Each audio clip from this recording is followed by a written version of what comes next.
Olá pessoal, me chamo Marcos Vinícius, sou professor, engenheiro ambiental, mestre em desenvolvimento e meio ambiente e doutorando em agroecologia e venho aqui para falar um pouco para vocês, brevemente, sobre a relação da atual pandemia, né, do Covid-19 com o meio ambiente, né, toda essa relação de causa e efeito entre um e outro. Então, para a gente começar a ter uma noção de como é essa relação que muitas vezes fica distante pelo nosso pensamento estratificado, nosso modo de educação estratificado, fica difícil fazer ligações algumas vezes, então fica difícil fazer essas correlações de como, de modo geral, óbvio, né, de como as pandemias que surgiram, têm relação direta com os desequilíbrios ecossistêmicos e os impactos ambientais.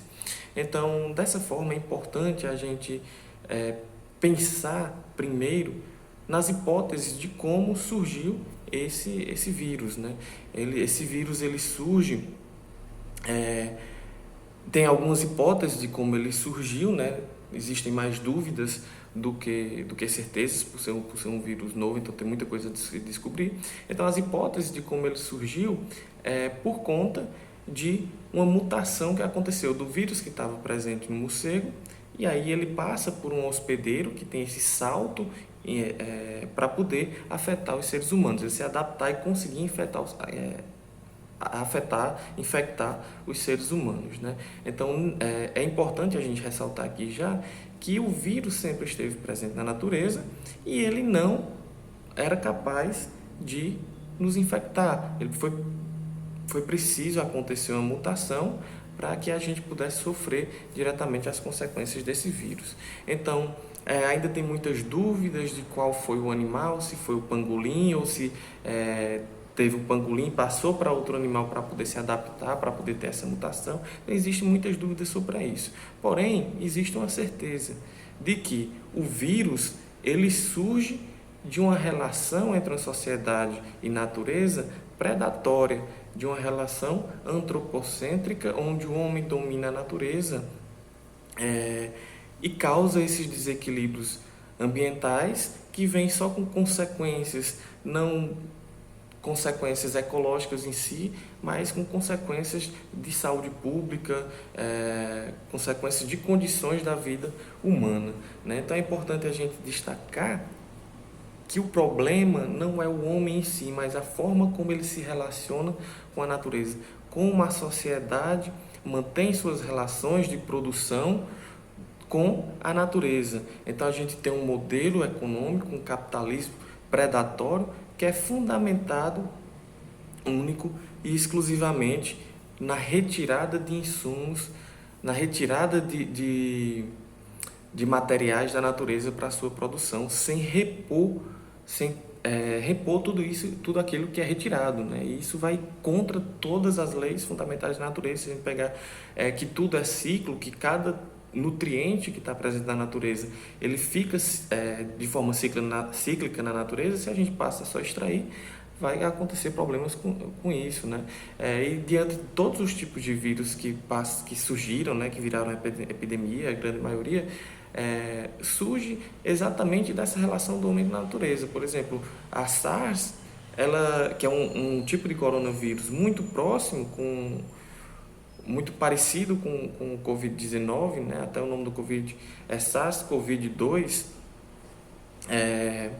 ela surge derivada de uma mutação do vírus que estava no morcego, também passou para outro animal e desse animal infectou os seres humanos. A ebola, da mesma forma, ele surge dos macacos, tida aí como a maior pandemia da gripe espanhola em 1918, ela surge das aves migratórias, né, que infectam porcos e dos porcos passam para os seres humanos. Então, tem toda essa relação de troca, de metabolismo entre a sociedade e a natureza, e partindo do pressuposto de um capitalismo que só retira e não devolve, não tem esse metabolismo equilibrado.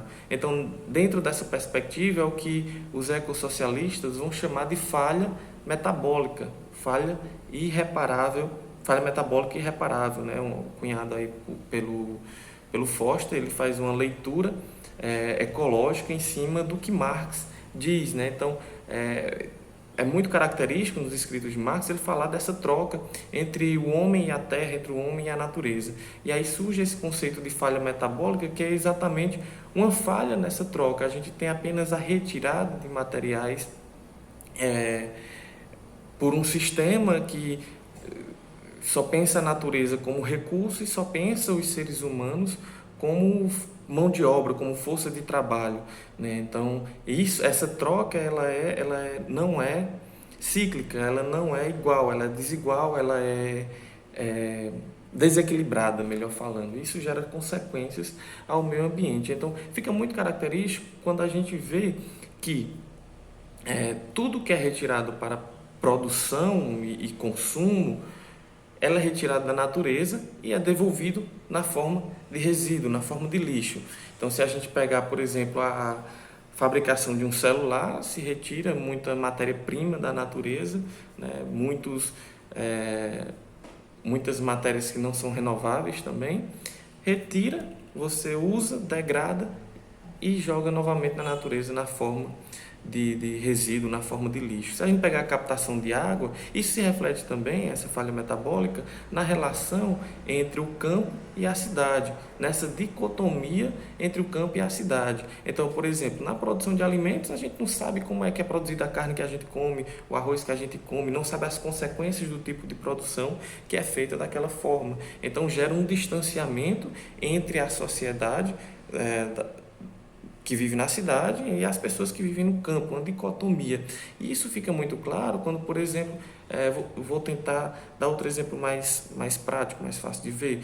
Quando nós captamos água, normalmente de locais rurais, quando se é captado de rios, né? Então, antes do rio chegar na cidade, você capta essa água, utiliza e devolve novamente na forma de esgoto, né? Muitas vezes não tratado ou com tratamento deficitário, e aquilo degrada a natureza naquele ponto. Então a gente tem apenas a extração de recursos e a devolução de resíduo, né? Não tem a devolução dos nutrientes, não tem a devolução de tudo que regula esse metabolismo entre o meio ambiente. Então é mais ou menos isso que acontece, esse desequilíbrio, para a gente falar brevemente sobre como pode ter surgido o Covid-19, sobre como essa relação entre sociedade e natureza, a relação predatória do capitalismo,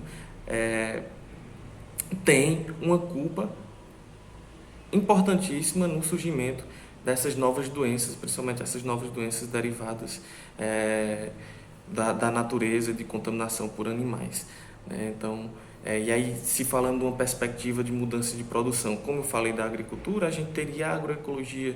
Então, muita gente trata a agroecologia como a panaceia para se resolver todos os problemas de produtividade de alimentos. Porém, ela é algo que é incompatível com o capitalismo. Por quê? Se a gente pegar que ela defende a diversidade, não somente a diversidade de plantações, de cultura, algo que já é diferente desse modelo industrial de produção de alimentos, mas também a diversidade de pessoas trabalhando, a diversidade de terras, a diversidade de local. Pela lógica capitalista, tudo isso é diferente, então seria incompatível o modelo de produção agroecológica com o modelo industrial capitalista.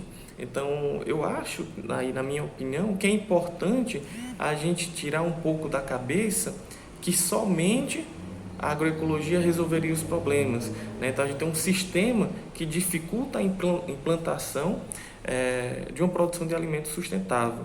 Tem um sistema que mercantiliza tudo aquilo que é sustentável, né? Que utiliza o desenvolvimento sustentável como sustentabilidade do próprio capitalismo, né? Então, mercantiliza tudo isso e acaba não sendo sustentável. A prova é que a gente está aí há 40 anos desenvolvendo medidas, metas de redução de emissão de gases poluentes, de redução de desmatamento, e a gente está na situação que está hoje, né?